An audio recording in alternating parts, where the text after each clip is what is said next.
What's up guys, welcome back to the channel. Now look, doing something completely different here because I've seen way too many misconceptions about YouTube copyright. So what I want to do is break it down into its simplest forms and explain to you the YouTube copyright system. So I kind of want to simplify it and help you guys understand what kind of goes on in the background of a YouTuber's channel. So hopefully by the end of this video, you'll have a better understanding of what goes on in the back end and what your favorite YouTuber might be dealing with on the regular basis. So if you're new to my channel, I'm a music review channel based off first impression reactions. So how the YouTube copyright works for me is by placing music videos within my own videos. And that's honestly how I'm going to be explaining it for the most part, how the YouTube copyright system applies to a music reaction channel. But this logic applies to many different kinds of channels. So welcome to YouTube Copyright for Dummies. Now let's go through the 4 stages of the copyright system.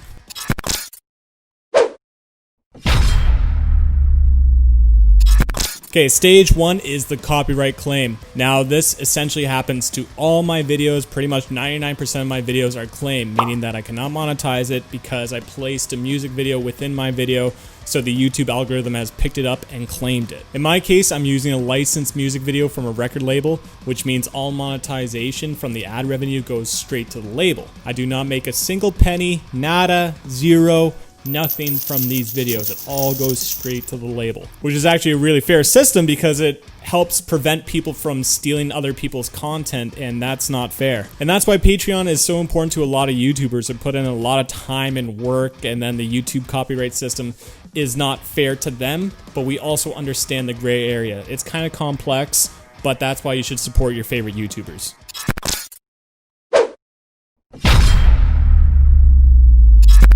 Stage 2 is the partially blocked. This happens sometimes. In my case, it happens probably 1 in 20 videos, I would say, and this is what it looks like. So this means that your video is blocked in certain countries, and YouTube is nice enough to list those countries for you. It gives you a little yellow eye in the back end, and that means, yeah, those people in those countries cannot see your video.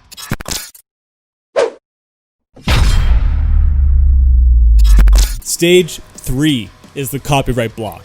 Now this one, pretty self-explanatory. This is the most frustrating copyright system in place. A lot of YouTubers get really annoyed with this one, me too, because say I put 3 hours into each video that I do, and then all of a sudden it gets copyright blocked. And it looks like this, a red eye with a slash across, and that means no one can see your video. And we have no idea as YouTubers what the algorithm will choose, what is claimed or what is blocked. It's literally just trial and error. We upload a video and then we see if it's claimed, we see if there's no copyright, or if we see it's blocked. It's literally just guesswork. Now, a copyright block actually makes a lot of sense because, say for example, someone uploaded the entire season of Game of Thrones to YouTube.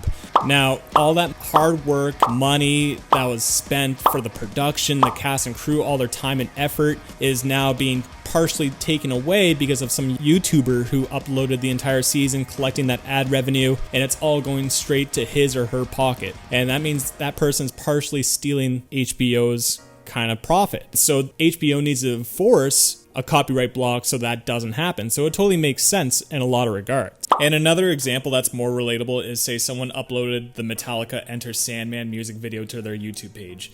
If there's no block, that person could be stealing views from the band's YouTube page, and if it also wasn't claimed, then they could be taking that ad revenue. That's why some companies enforce copyright blocks.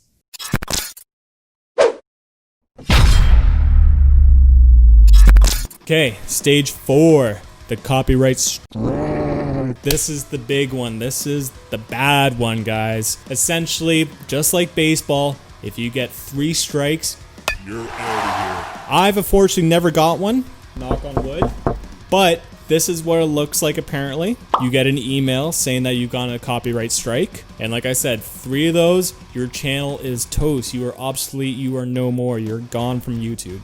Now the strike is well-intentioned as well because let's go back to that example of that person uploading the entire season of Game of Thrones.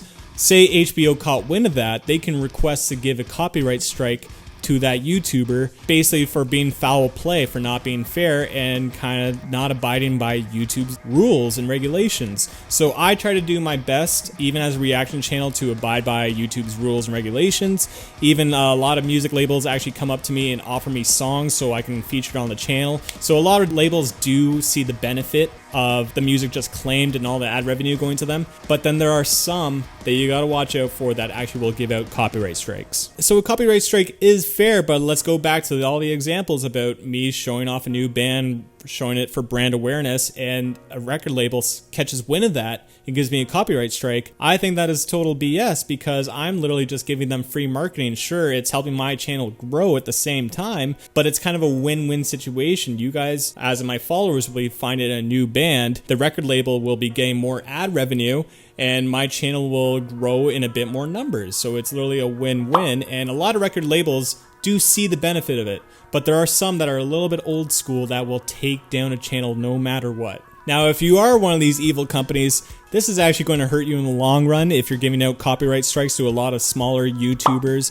and it's going to hurt your brand reputation, and your brand power will weaken because people will catch wind that this record label is not very friendly, and you're going to be spending more time and money on your employees to do some damage control and to fix your brand reputation. So instead, why don't you just be a little bit fair to a lot of these YouTubers who are kind of just showcasing the band for you guys?